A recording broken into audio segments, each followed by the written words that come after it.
Students, so today let's talk about line by line explanation of this class 10th first chapter, A Letter to God. So before you read, there is a line that they say faith can move mountains. But what should we put our faith in? But आपको अपना विश्वास किस में रखना है? कि अगर आप अपना विश्वास किसी भी चीज़ में रखते हो, सो डेफिनेटली वो चीज़ होगी. And this chapter is also all about one of the farmer Lencho, जिसने एक्चुअली गॉड को लेटर लिखा. And this is the name of our chapter also, a letter to God. And he wrote a letter to God and actually got a reply also. So in this chapter we'll see कि कैसे उसने letter तो लिखा but उसे कैसे जवाब आया. So here is a line by line explanation of the chapter, A Letter to God. Students, so today let's talk about line by line explanation of this. Let's start from here. The house, the only one in the entire valley. So यहाँ पे house की बात हो रही है, means that Lencho's house, and it was the only one in the entire valley, sat on the crest of a low hill. मतलब बहुत mountains वाली height नहीं थी, low hill था, but उसके भी top पर उनका घर था. And from that height one could see the river and the field of ripe corn dotted with the flowers that always promised a good harvest. तो उस height से रिवर भी दिख सकती थी एंड फील्ड भी दिख सकता था जिसमें राइप कॉर्न होती थी फ्लावर्स के साथ में, अच्छे से दिखता था वो. And which has always promised a good harvest. Only thing, लेकिन उस टाइम पर हमेशा तो गुड हार्वेस्ट आती ही थी, लेकिन उस टाइम पे, जिस टाइम पे ये चैप्टर की बात हो रही है, उस टाइम पे अर्थ needed, what earth needed was a downpour or at least a shower. तो थोड़ा बहुत डाउनपोर चाहिए था, बारिश चाहिए थी ताकि अच्छे से जो है क्रॉप्स ग्रो हो जाएं.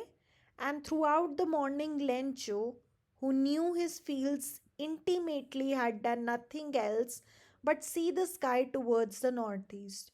So through out the morning Lencho को ये पता था कि उसके फील्ड्स ने भी शायद आज कुछ नहीं किया, but they were also looking at the sky कि कब कुछ बारिश होगी.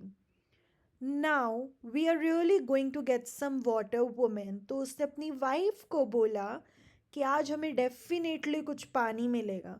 सो women here refers to Lencho's wife.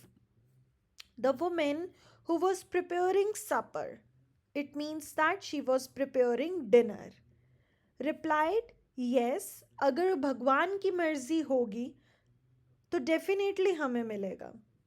The older boys were working in the field. So here older boys refers to Lencho's children, and they were working in the field, and he has younger ones also. So they were playing near the house जब तक उन्हें, until the woman called them all, जब तक woman ने उनको नहीं बुलाया था, that come for dinner. It was during the meal that, just as Lencho had predicted, big drops of rain began to fall. So ये actually उनके मील के टाइम पर ही, जैसा लेंचो ने प्रिडिक्ट किया था, एक्चुअली वैसा ही उस टाइम पे big drops of rain they began to fall. In the northeast, huge mountains of clouds could be seen approaching. बादल आते हुए दिख रहे थे. एयर एकदम फ्रेश हो गई थी एंड बहुत स्वीट भी लग रही थी.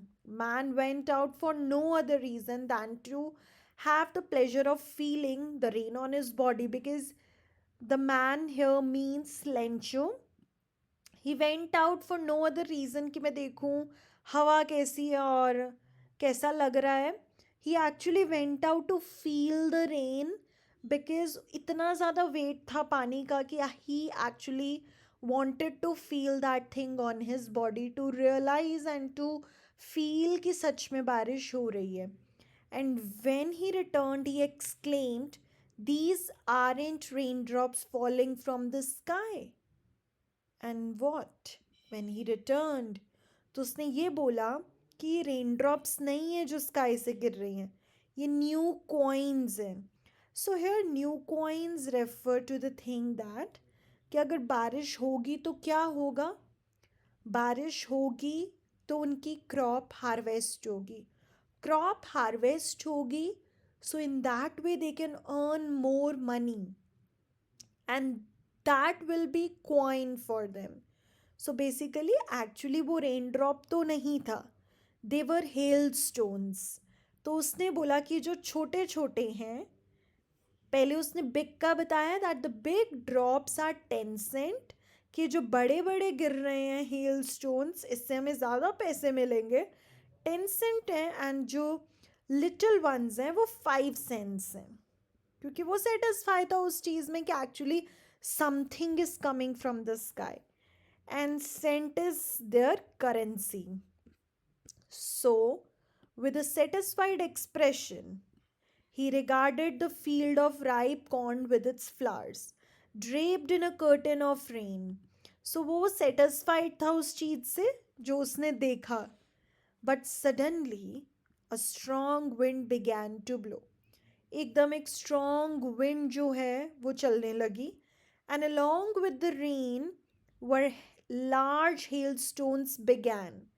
So पहले थोड़ी थोड़ी बारिश हो रही थी, रेन ड्रॉप्स थे, लेकिन उसके बाद हेल स्टोन्स गिरने शुरू हो गए.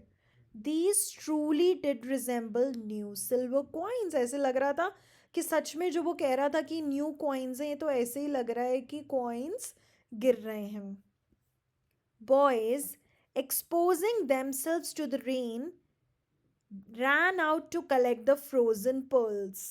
सो जो उसके बच्चे थे वो भी बाहर भाग गए to collect the frozen pearls because they were hailstones which were falling from the sky. So basically ओले गिरने शुरू हो गए थे.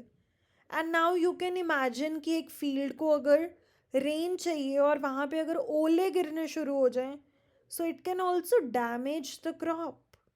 So it's a very difficult situation. And it's really getting bad now, exclaimed the man. अब एक तो पहले उसका मूड काफ़ी सेटिस्फाइड था, इसके ऊपर वाला ही हमने पैराग्राफ पढ़ा with a satisfied expression, and in the only in no time, in very little time, बहुत उसने बोला कि ये तो बहुत बेकार हो रहा है. I hope it passes quickly. मैं ये चाहता हूँ कि बस ये जल्दी जल्दी बंद हो जाए. But it did not pass quickly. For an hour, for an hour, 1 घंटे तक, the hail rained on the house, the garden, the hillside, the cornfield, on the whole valley. The field was white, as if covered with the salt. So 1 घंटे के अंदर अंदर, मतलब 1 घंटे तक hailstones गिरे. Garden, hillside, cornfield, everything, the whole valley. तो field एकदम वाइट कवर हो गया, ऐसे लग रहा था कि वहाँ पे नमक छिड़कती है, इतना वाइट लग रहा था. Because 1 hour is not less. Not a leaf remained on the trees. एक पत्ती भी नहीं थी पेड़ पर, बिकॉज वो इतना ज़्यादा विंटर एंड चिली थिंग जैसे होता है ना, ऐसा हो गया था. The corn was totally destroyed. It's a very sad thing कि उसको उम्मीद थी कि बारिश होगी, न्यू कॉइन्स आएंगे, एंड ही ऑल्सो एज्यूम्ड कि 10 cents and 5 cents he will earn. But suddenly then उसने देखा that the corn was totally destroyed. The flowers were gone from the plants. Flowers तो बिल्कुल डिस्ट्रॉय हो गए थे. Lencho's soul was filled with sadness. Of course, the person जिसकी रोजी रोटी वही चीज़ थी कि वो उसे हार्वेस्ट करेगा, फिर अर्न करेगा, and the person who is having kids also, his soul was filled with sadness कि अब क्या होगा. When the storm has passed, he stood in the middle of the field and said to his son. जब storm चला गया, वो बीच में खड़ा हुआ फील्ड के, और उसने अपने बच्चों से बोला, उसने अपने बेटों से बोला, A plague of locust. So let us discuss what is locust. Locust is the insects which fly in the big group and destroy the crop. तो locust एक ऐसा कीड़ा होता है जो क्रॉप को डिस्ट्रॉय कर देता है. And plague is a collective noun which is given to the locust. तो उसने ये बोला कि अगर वो ग्रुप भी आ जाता ना तो वो ज़्यादा अच्छा था, बिकॉज वो हमारे पास कुछ तो क्रॉप छोड़कर जाता ना. Have left more than this. अगर कीड़ा भी लग जाता हमारी क्रॉप को तो भी हमारी क्रॉप थोड़ी तो बच जाती. The hell has left nothing. और जो ये हेल स्टोन हुआ है इसने तो हमारे लिए कुछ भी नहीं छोड़ा. इस साल हमारे पास कोई कौन नहीं होगा. वो रात जो थी वो एक सॉरोफुल नाइट थी. All are work for nothing. There no one who can help us. कोई भी नहीं है जो हमारी हेल्प कर सकता है. We'll all go hungry this year. और उसने बोला कि हम इस साल जो हैं भूखे ही मरेंगे. सो इट्स वेरी सैड कि उसकी पूरी की पूरी क्रॉप खराब हो गई थी. I hope you must have understood all this. And here is our first oral comprehension check. You can do all these questions. If you have any doubt, you can just pin down your question in the comment section and I will let you know. So, see the part 2 for further story. Thanks for watching. Let's start from